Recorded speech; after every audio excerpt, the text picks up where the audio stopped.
Before I jump into today's lecture, I wanted to answer a few questions. People emailed me saying they had questions about the last lecture they ran out of time for. So if you have a question about what we covered last time, I'm welcome to answer it now, starting with you. Can you use the mic, please? It should be on.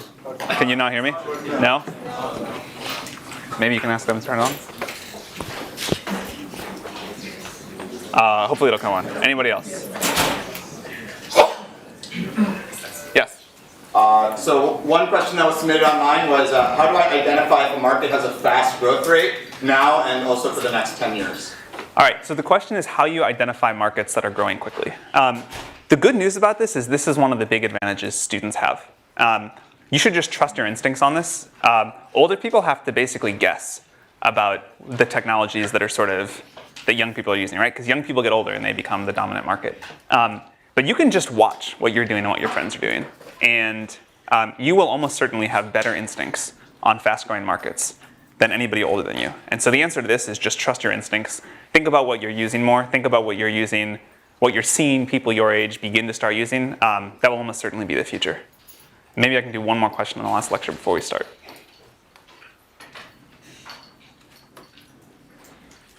This isn't really the last lecture, but another question online is, how do you deal with burnout while still being effective and remaining productive? Yeah, sure. So the question is how you deal with burnout as a founder. The answer to this is just that it sucks and you keep going. Unlike a student, where you can sort of like throw up your hands and say, you know what, I'm really burned out, I'm just gonna like get bad grades this quarter. One of the hard parts about running a startup is that it's real life. And you just have to get through it. The canonical advice is like go on vacation or whatever. That never works for founders. It's sort of all-consuming in this way that's very difficult to understand. So what you do is you just keep going. You rely on people. It's like really important, and founder depression is the serious thing. And you need to have the support network. But the way through burnout is just to address the challenges, address the things that are going wrong, and you'll eventually feel better. All right, so last lecture we covered the idea and the product. And I want to just emphasize again that if you don't get those right, none of the rest of this is going to save you. Today, we're going to talk about how to hire and how to execute. Hopefully you don't execute the people you hire. Sometimes. So first, I want to talk about co-founders. Co-founder relationships are among the most important in the entire company. And everyone says that you need to watch out for tension brewing among co-founders and address it immediately, and that's all true. And certainly in YC's case, the number one cause of early death for startups is co-founder blowups. But for some reason, a lot of people treat choosing their co-founder with even less importance than they put on hiring. Don't do this. This is one of the most important decisions you make in the life of your startup, and you need to treat it as such. And for some reason, students are really bad at this. They just pick someone. They're like, I want to start a business. You want to start a business? Let's start a startup together. There are these like co-founder dating things where you're like, hey, I'm looking for a co-founder. We don't really know each other. Let's start a company. And this is like crazy. You would never hire someone like this. And yet people are willing to choose their business partners this way. It's really, really bad. And choosing a random co-founder or choosing someone you don't have a long history with, choosing someone that you're not friends with so that when things are really going wrong, you have this sort of past history to bind you together, usually ends up in disaster. We had one YC batch where 9 of about 75 companies added on a random co-founder between when we interviewed the companies and when they started, and all 9 of those teams fell apart the next year. The track record for founders that don't already know each other is really bad. A good way to meet a co-founder is in college. If you're not in college and you don't know a co-founder, the next best thing I think is to go work in an interesting company. If you work at Facebook or Google or something like that, it's probably almost as co-founder rich as Stanford. It's better to have no co-founder than to have a bad co-founder, but it's still bad to be a solo founder. I was just looking at the stats here before we started. For the top, and I may have missed one because I was counting quickly, but I think that for the top 20 most valuable YC companies, all of them have at least 2 founders. And we probably fund at a rate of something like 1 out of 10 solo teams. So best of all, founder you know, co-founder you know. Better than that, or not as good as that, but still okay, solo founder. Random founder you meet, Again, students do this for some reason. Really, really bad. So as you're thinking about co-founders and people that could be good, there's a question of what you're looking for, right? And at YC, we have this public phrase, and it's relentlessly resourceful, and everyone's heard of that. And I think that really is a very good description for what you're looking for with co-founders. You definitely need relentlessly resourceful co-founders. But there's a more colorful example that we share at the YC kickoff. Paul Graham started using this, and I've kept it going. So you're looking for co-founders that need to be unflappable, tough, they know what to do in every situation, they act quickly, they're decisive, they're creative, they're ready for anything. And it turns out that there's a model for this in pop culture. And it sounds really dumb, but it's at least very memorable. And we've told every class of YC this for a long time. And I think it helps them. And that model is James Bond. And again, this sounds crazy, but it will at least stick in your memory. And you need someone that behaves like James Bond more than you need someone that is, an expert in some particular domain. As I mentioned earlier, you really want to know your co-founders for a while, ideally years. This is true for early hires as well, but incidentally, more people get this right for early hires than they do for co-founders. So again, take advantage of school. In addition to relentlessly resourceful, you want a tough and a calm co-founder. There are all the obvious things like smart, but everyone knows that you want a smart co-founder. Most people don't prioritize tough and calm well enough, especially if you feel like you yourself aren't. You need a co-founder who is. If you're not technical, and hopefully most people in this room are, you really want a technical co-founder. There's this weird thing going on in startups right now where it's become popular to say, like, you know what? We don't need technical founders. We're going to hire people. We're just going to be great managers. That doesn't work too well in our experience. Software people really should be starting software companies. Media people should be starting media companies. So in a YC experience, 2 or 3 co-founders seems to be about perfect. 1, obviously not great. 5, really bad. 4 works sometimes, but 2 or 3, I think, is what to target. Okay, the second part of how to hire, try not to. So one of the weird things that you'll notice if you start a company is that everyone asks you how many employees you have. And this is the metric people use to sort of judge how real your startup is and how cool you are. And if you say you have a high number of employees, they're really impressed. And if you say you have a low number of employees, then you sound like sort of this little joke. But actually, it sucks to have a lot of employees. And you should be proud of how few employees you can have. Lots of employees ends up with things like a high burn rate, means you're losing a lot of money every month, complexity, tension, slow decision making. The list goes on, but it's nothing good. So you want to be proud of how much you can get done with a small number of employees. Many of the best YC companies have had phenomenally small number of employees for the first year, sometimes none besides the founders. They really try to stay small as long as they possibly can. At the beginning, you should only hire when you have a desperate need to. Later, you need to learn how to hire fast and scale up the company. But in the early days, the goal should be not to hire, not to hire. And one of the reasons this is so bad is that the cost of getting an early hire wrong is really high. In fact, a lot of the companies that I've been very involved with that have had a very bad first hire in the first 3 or so employees never recover from it. It just kills the company. Airbnb spent 5 months interviewing their first employee before they hired someone. And in their first year, they only hired 2 people. Before they hired a single person, they wrote down a list of the cultural values that they wanted any Airbnb employee to have. One of those was that you had to bleed Airbnb. And if you didn't sort of agree to that, they just wouldn't hire you.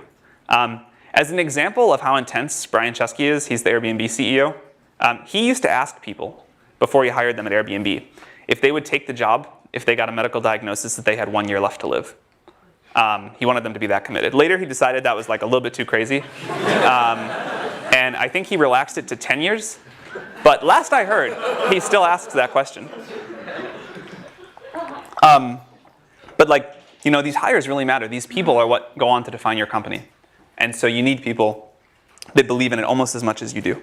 And it sounds like a crazy thing to ask, but he's gotten this culture of extremely dedicated people that come together when the company faces a crisis. And when the company faced a big crisis early on, everyone in the company lived in the office and they shipped product every day until the crisis was over. One of the remarkable observations about Airbnb is if you talk to any of the first, say, I don't know, 40 or 50 employees, they all feel like they were part of the founding of the company. And this is really hard to get right, and this is really rare.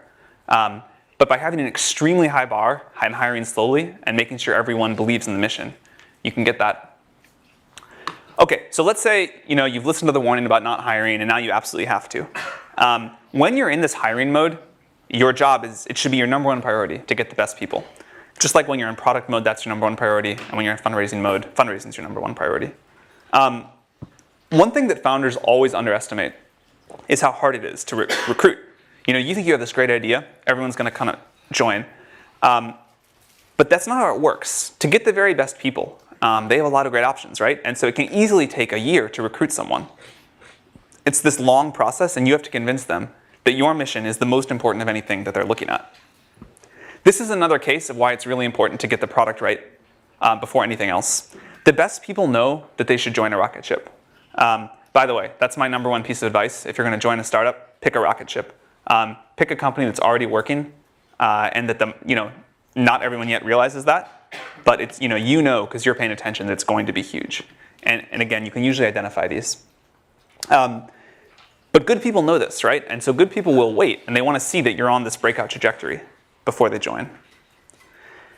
One question that people asked online this morning is how much time you should be spending hiring. The answer is either like 0 or 25%. You're either not hiring at all, or it's probably your single biggest block of time.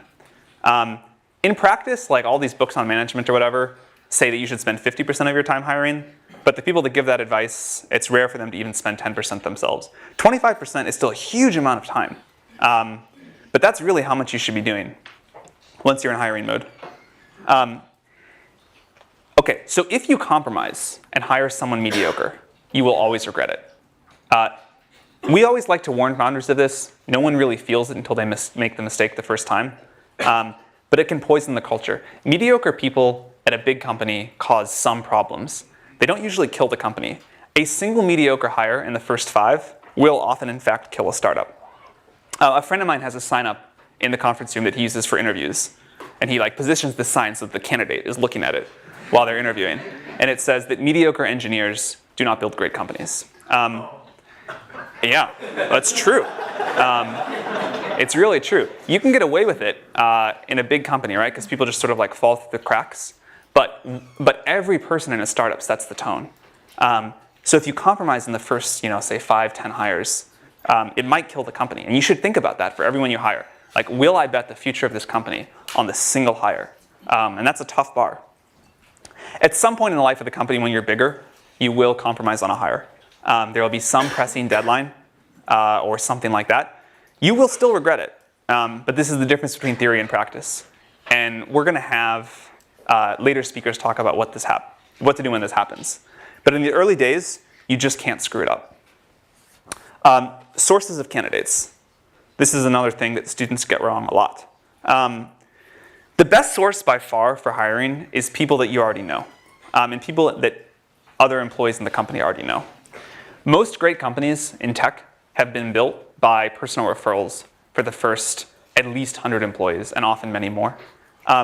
Most founders feel awkward about calling everyone good that they've ever met and asking their employees to do the same.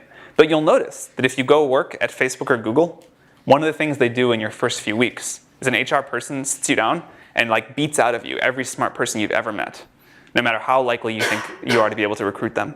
And these personal referrals really are the trick to hiring. So you have to go way beyond your comfort zone here. Another tip is to look outside the valley. It is brutally competitive to hire engineers here, but you probably know very good people living elsewhere in the world that would love to work with you. Another question that founders ask us a lot about is experience and how much that matters. The short version here is that experience matters for some roles and not others. When you're hiring sort of someone that is going to run a large organization of your company, experience probably matters a lot. For most of the early hires you make in a startup, experience doesn't matter very much. And you should go for aptitude and believe in what you're doing. Most of the best hires that I've ever made in my entire life have never done that thing before. So it's really worth thinking, is this a role where I care about experience or not? Most of the time you don't in the early days. There are three things that I look for when I hire people. Are they smart? Do they get things done? And do I want to spend a lot of time around them? And if I get an answer, if I ended up with a yes for all three of these, I almost never regretted the hire. It's almost always worked out.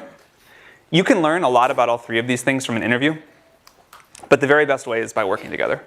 So ideally, it's someone you've worked with in the past, and in which case, you probably don't even need an interview. If you haven't, then I think it's way better to work with someone on a quick project for a day or two before hiring them. You'll both learn a lot. They will too. And most first-time founders are very bad interviewers, but very good at evaluating someone after they've worked together. So one of the pieces of advice that we give at YC is try to work together on a project rather than just doing an interview. If you are going to interview, which you'll probably do as well, you should ask specifically about projects that someone has done in the past. You'll learn a lot more than you will with brain teasers. For some reason, young technical founders love to ask brain teaser questions rather than just ask what someone's done. Really dig into projects people have worked on. And call references. That is another thing that first-time founders like to skip. You want to call some people that these people have worked with in the past.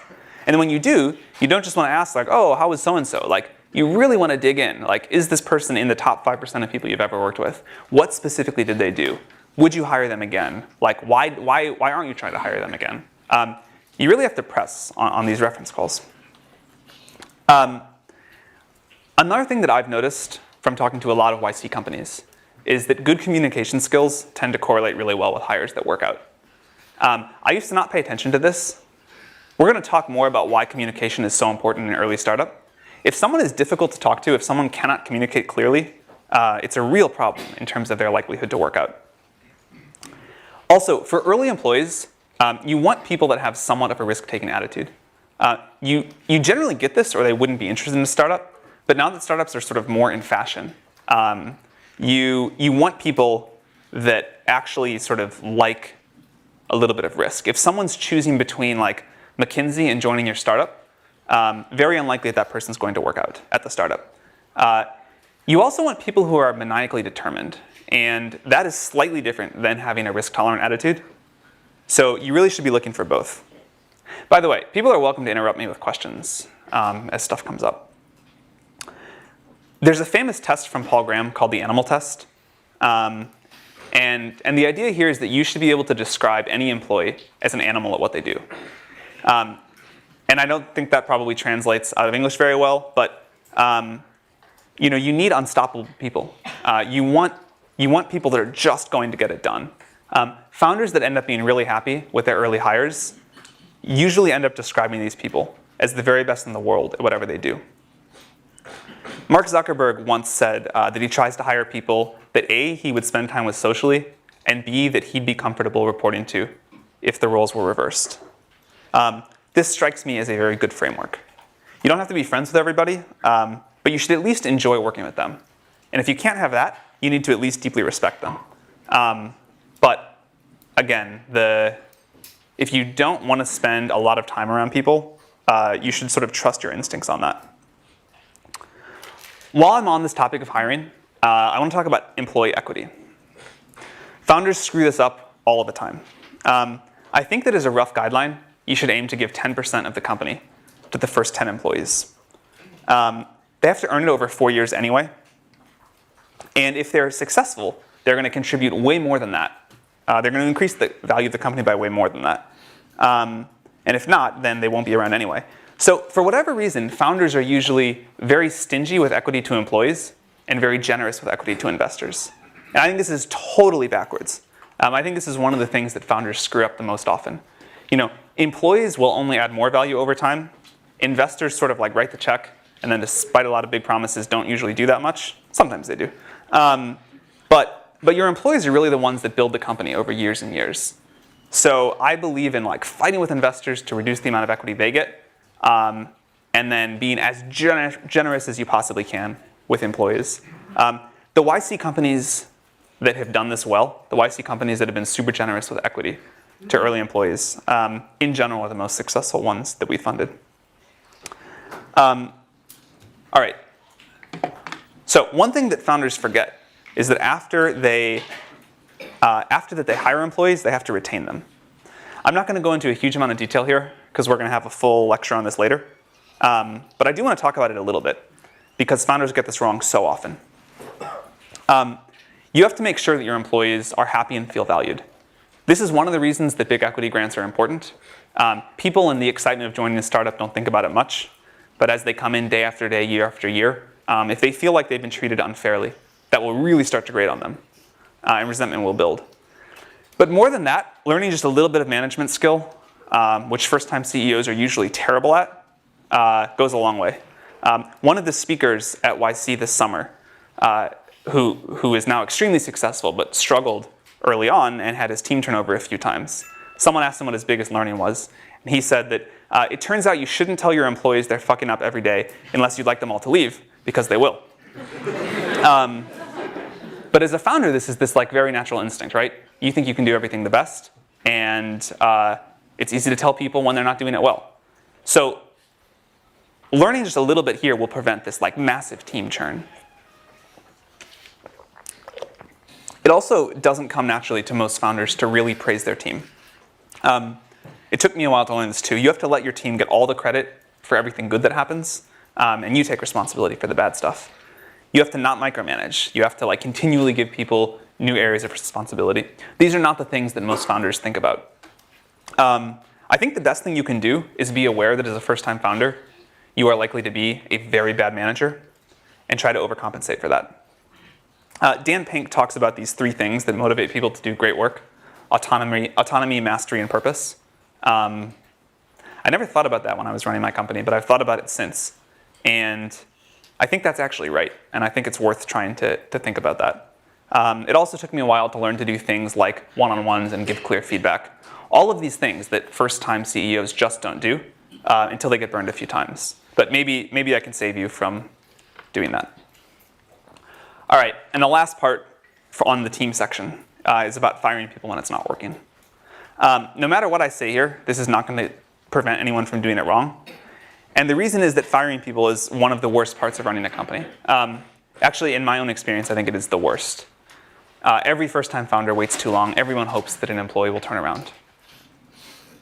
But the right answer is to fire fast when it's not working out. It's better for the company. It's also better for the employee. But it's so painful and so awful that everyone gets it wrong the first few times. In addition to firing people who are doing bad at their job, you also want to fire people who A, creating office politics, and B, who are persistently negative. The rest of the company is always aware of employees doing things like this, and it's just this huge drag. It's completely toxic to the company. Again, this is an example of something that might work okay in a big company, although I'm still skeptical, but will kill a startup.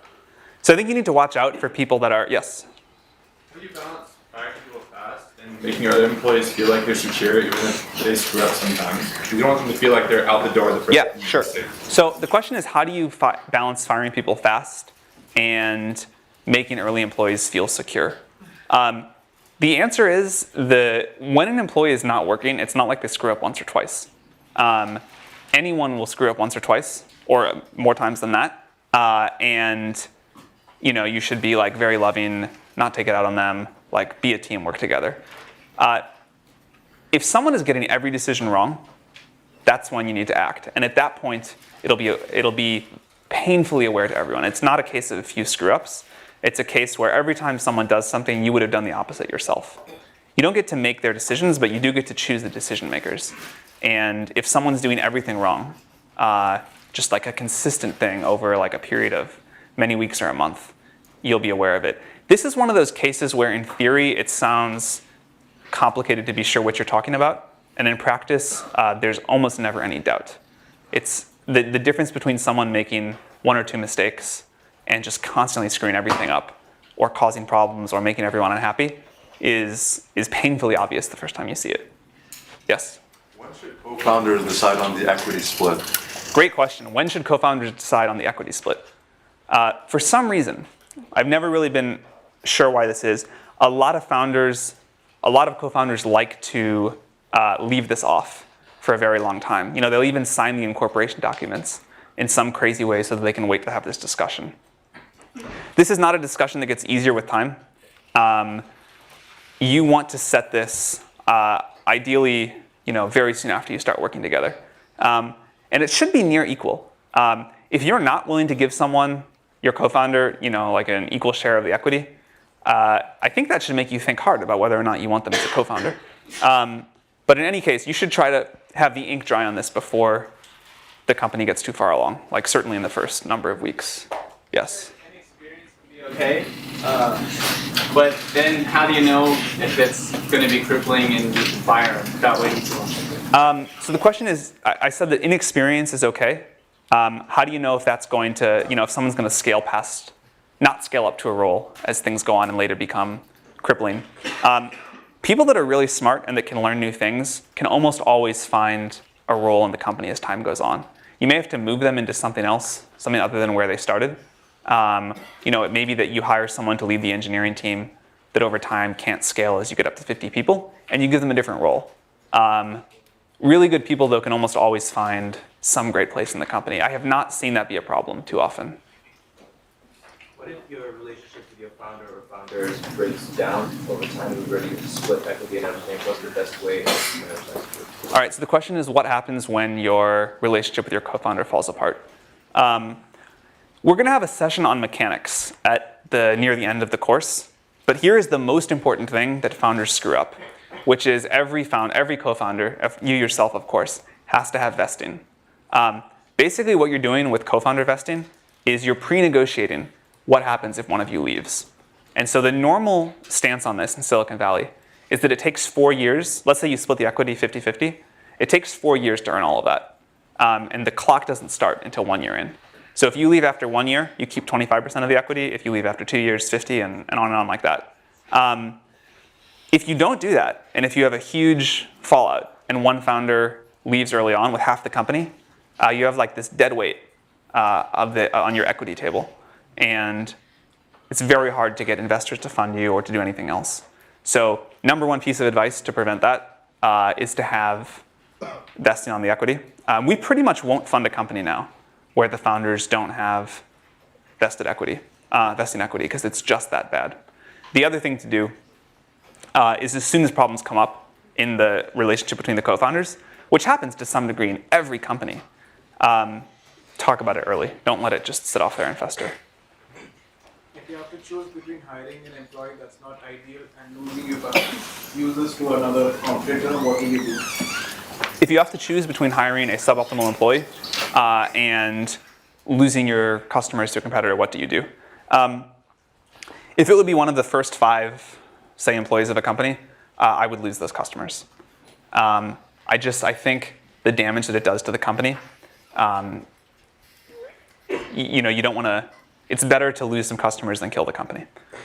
Later on, I might have a slightly different opinion, but it's really hard to say in the general case. How about one more question, then I'll keep going? Yes? What's your experience with co-founders who aren't working in the same location? I'm going to get to that later. The question is, what about co-founders that aren't working in the same location? Don't do it. I am skeptical of remote teams in general, but in the early days of a startup, where communication and speed outweigh everything else, for whatever reason, video conferencing or calls just don't work that well. The data on this is look at the, say, 30 most successful software startups of all time and try to point to a single example where the co-founders were in different locations. It's really, really tough. All right, we'll skip a little bit of this. All right, so now we're going to talk about execution. Execution for most founders is not the most fun part of starting a company, but it is often the most critical. Most people that start a company think that they are signing up to have this brilliant idea, and then they're just going to be on magazine covers and go to parties. But really, what it's about more than anything else, what being a founder means, is signing up for this years-long grind on execution, and you can't outsource this. The way to have a company that executes well is to execute well yourself. Everything in a startup gets modeled after the founders. Whatever the founders do becomes the culture. So if you want a culture where people work hard and pay attention to detail and focus on the customer and are frugal, You have to do it yourself. There is no other way. You cannot hire a COO and have them, do this while you go off to conferences. The company just needs to see you as like this maniacal execution machine. As I said in the first lecture, there's like 100 times at least more people with great ideas than people that are willing to put in the effort to execute them well. Ideas by themselves are not worth anything. Only executing well is what adds value, or what creates value. A big part of execution is just putting in the effort, but there is a lot you can learn about how to be good at it. And so we're going to have, I think, 3 classes that just talk about this. So the CEO, people have asked me a bunch of times, like the jobs of a startup CEO. And there are probably more than 5, but here are 5 that come up a lot in the early days. The first 4, I think everyone thinks of as CEO jobs. Set the vision, raise money, evangelize the company to people you're trying to recruit, existing employees, partners, press, customers, everybody. Hire and manage the team. But the 5th one is that setting the execution bar. And this is not something that most founders get excited about or think about themselves doing, but I think is actually one of the critical CEO roles, and no one but the CEO can do this. Execution gets divided into two key questions. 1, can you figure out what to do? And 2 is, can you get it done? So I want to talk about 2 parts of getting it done, assuming that you've already figured out what to do. And those are focus and intensity. So focus is critical. One of my favorite questions to ask founders is what they're spending their time and their money on. This reveals almost everything about what founders think is important. One of the hardest parts about being a founder is that there are 100 important things competing for your attention every day. And you have to identify the right 2 or 3, work on those, and then ignore or delegate or defer the rest. And a lot of these things that founders think are really important, interviewing a lot of different law firms, going to conferences, recruiting advisors, whatever, they just don't matter, right? And what really does matter varies with time, but it's an important piece of meta advice. You need to figure out what the 2 or 3 most important things are, and then just do those. And you can only have 2 or 3 things every day, because everything else will just come at you, fires of the day. And if you don't get really good at setting what these 2 or 3 priorities are every day, you'll never be great at actually getting stuff done. This is really hard for founders, right? Founders are people that get excited by starting new things. Unfortunately, the trick to great execution is to say no a lot. You're saying no 97 times out of 100. And most founders find that they have to make a very conscious effort to do this. Most startups are not nearly focused enough. They work really hard, maybe, but they don't work hard on the right things, and you'll still fail. One of the great and terrible things about starting a startup is that you get no credit for trying. You only get points when you make something that the market wants. So if you work really hard on the wrong things, no one will care. So then there's this question of how do you figure out what to focus on each day? And this is where it's really important to have goals. Most good founders that I know at any given time have a small number of overarching goals for the company. Everybody in the company knows. Could be things like ship a product by this date, maintain this growth rate, get this certain engagement rate, hire for these key roles, get this deal done. But anybody could tell you in the company every week, what are our key goals? And then everybody executes based off of that. The founder really does set the focus. Whatever the founder cares about, whatever the founders think are the key goals, that's going to be what the whole company focuses on. And the best founders repeat these goals over and over, far more often than they think they should need to. They put them up on the walls, they talk about them in one-on-ones, all hands meeting every week. But it keeps the company focused. One of the keys to focus, and why I said I think co-founders in different places struggle, is that you can't be focused without really great communication. Even if you only have, say, 4 or 5 people in a company, a small communication breakdown is enough for everybody to be working on slightly different things. And then you lose focus and the company just scrambles.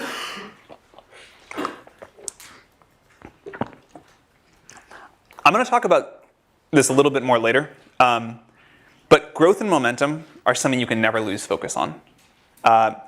Growth and momentum are what a startup lives on, and you always have to focus on maintaining these.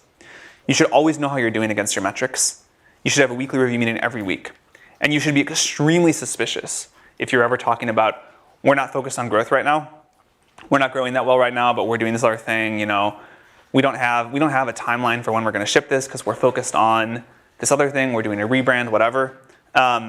Almost always a disaster. So you want to have the right metrics, and you want to be focused on growing those metrics and having momentum. Don't let the company get distracted or excited by other things. A common mistake is that companies get excited by their own PR. It's really easy to get PR with no results, and it feels like you're actually really cool. But in a year, you'll still have nothing, and at that point you won't be cool anymore. And you'll just be talking about these articles from a year ago that, like these Stanford students start this new startup, it's going to be the next big thing. And now you have nothing, and that sucks. And then, as I mentioned already, be in the same space. This is I think this is pretty much a non-starter. Remote co-founding teams is just really, really hard. It slows down the cycle time more than anybody ever thinks it's going to. The other piece, besides focus for execution, is intensity. Startups only work at a fairly intense level. A friend of mine says that the secret to startup success is extreme focus and extreme dedication. You can have a startup and one other thing. You can have a startup and a family, but you probably can't have many other hobbies. Startups are not the best choice for work-life balance, and that's sort of just the sad reality. There's a lot of great things about a startup, but this is not one of them. They are all consuming in a way that is difficult to explain. You generally need to be willing to outwork your competitors. The good news here, wow, that's hard to see, is that a small amount of extra work on the right thing makes a huge difference. One example that I like to give is thinking about the viral coefficient for a consumer web product. How many new users each existing user brings in. If it's 0.99, the company will eventually flatline and then die. And if it's 1.01, you'll be in this happy place of exponential growth forever. So this is just one concrete example of where a tiny bit of extra work is the difference between success and failure. And when we talk to successful founders, they tell stories like this all the time. Just outworking their competitors by a little bit was what made them successful. So you have to be really intense. This only comes from the CEO. This only comes from the founders. One of the biggest advantages that startups have is execution speed. And you have to have this relentless operating rhythm. Facebook has this famous poster that says, move fast and break things. But at the same time, they manage to be obsessed with quality. And this is why it's hard. It's easy to move fast or be obsessed with quality. The trick is that you have to do both at a startup. You need to have a culture where people have very high quality standards for everything the company does, but still move quickly. Apple, Facebook, and Google have all done this extremely well. It's not just about the product. It's about everything they do. They move fast and they break things, and they're frugal in the right places, but they care about quality everywhere. You don't buy people shitty computers if you don't want them to write shitty code. You do have to set a quality bar that runs through the entire company. Related to this is that you have to be decisive. Indecisiveness is a startup killer. Mediocre founders spend a lot of time talking about grand plans, but they never quite make this decision. They're talking about, well, I could do this thing that sounds great, or I could do this other thing, and they keep going back and forth, and they don't act. And what you actually need is this bias towards action. The best founders work on things that seem small, but they move really quickly. They get things done really quickly. Every time you talk to the best founders, they've gotten new things done. In fact, this is the one thing that we've learned best predicts the success of founders in YC. If every time we talk to a team, they've gotten new things done, that's the best predictor we have that the company will go on to be successful. Part of this is that you can do huge things in incremental pieces. If you just keep knocking down small chunks one at a time, in a year you look back and you've done this amazing thing. On the other hand, if you disappear for a year and you expect to come back with something amazing all at once, it usually never happens. So you have to pick these right-sized projects. Even if you're building this crazy synthetic biology company, most people would say, well, I have to go away for a year. I can't do this incrementally. There's almost always a way to break it down into smaller projects. So speed is this huge premium, right? The best founders usually respond to email the most quickly. They make decisions the most quickly. They're generally quick. in all these different ways. And they just have this do whatever it takes attitude. They also show up a lot. They come to meetings, they come in, they meet us in person. One piece of advice that I have that's always worked for me is they get on planes in marginal situations. How are we doing on time? I'll tell a quick story here. When I was running my own company, we found out that we were about to lose a deal. It was sort of this critical deal from the first big customer in the space. And it was going to go to this company that had been around for years before we were. And they had this like all locked up. So we called, we said, hey, we have this better product, you got to meet with us. They said, you know what, we're signing this deal tomorrow, sorry. We drove to the airport, we got on a plane. We were at their office at 6 a.m. the next morning. We just sat there, they told us to go away. We just kept sitting there. Finally, one of the junior guys decided to meet with us. Finally, after that, one of the senior guys decided to meet with us. They ended up ripping up the contract with this other company. And we closed the deal with them about a week later. And I'm sure that had we not gotten on a plane, had we not shown up in person, that would not have worked out. And so you just sort of like, you show up, you do these things, you know. It's, when people say get on planes in marginal situations, they usually mean it, well, they don't usually mean it literally, but I think it's actually good literal advice. All right. 6 minutes, so. I'll skip that part then. So I mentioned this momentum and growth earlier. Once more, the momentum and growth are the lifeblood of startups. This is probably in the top 3 secrets to executing well. You want a company to be winning all the time. If you ever take your foot off the gas pedal, things will spiral out of control, snowball downwards. A winning team feels good and keeps winning. A team that hasn't won in a while gets demotivated and keeps losing. So always keep momentum is this prime directive for managing a startup. If I can only tell founders one thing about how to run a company, it would be this. For most software startups, this translates to keep growing. For hardware startups, it translates to don't let your ship date slip. This is what we tell people during YC, and they usually listen and everything is good. What happens after the end of YC is that they get distracted on other things, and then growth slows down. And somehow, after that happens, people start getting unhappy and quitting, and then everything falls apart. It's hard to figure out a growth engine because most companies grow in new ways. But there's this thing about if you build a good product, it will grow. And so getting this product right at the beginning is the best way to not lose momentum later. If you do lose momentum, most founders try to get it back in the wrong way. They give these long speeches about vision for the company, and they try to rally the troops with speeches. But employees in a company where momentum has sagged don't want to hear that. You have to save the vision speeches for when the company is winning. When you're not winning, you just have to get momentum back in small wins. A board member of mine used to say that sales fix everything in a startup. And that is really true. So you figure out where you can get these small wins and you get that done. And then you'll be amazed how all the other problems in a startup disappear. Another thing that you'll notice if you have momentum sag is that everyone starts disagreeing about what to do. Fights come out when a company loses momentum. And so a framework for that I think works is that when there's disagreement among the team about what to do, then you ask your users and you do whatever your users tell you. And you have to remind people like, hey, stuff's not working right now. We don't actually hate each other. We just need to get back on track and everything will work. And if you just call it out, if you just acknowledge that, you'll find that things get way better. To use a Facebook example again, when Facebook's growth slowed in 2008, Mark instituted a growth group. They worked on very small things to make Facebook grow faster. All of these by themselves seemed really small, but they got the curve of Facebook back up. It quickly became the most prestigious group there. Mark has said that it's been one of Facebook's best innovations. According to friends of mine that worked at Facebook at the time, it really turned around the dynamic of the company. And it went from this thing where everyone was feeling bad and momentum was gone, back to a place that was winning.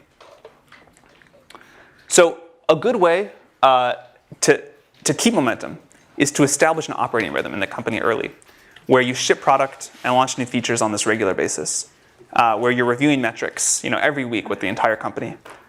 This is actually one of the best things your board can do for you. Boards add value to business strategy only rarely. But very frequently, you can use them as a forcing function to get the company to care about metrics and milestones. One thing that often disrupts momentum and really shouldn't is competitors. Competitors making noise in the press, I think, probably crushes a company's momentum more often than any other external factor. So here's a good rule of thumb. Don't worry about a competitor at all until they're actually beating you with a real shipped product. Press releases are easier to write than code, and that is still easier than making a great product. So remind your company of this, and this is sort of a founder's role, is not to let the company get down because of the competitors in the press. This great quote from Henry Ford that I love. The competitor to be feared is one who never bothers about you at all, but goes on making his own business better all the time. These are almost never the companies that put out a lot of press releases, and they bum people out.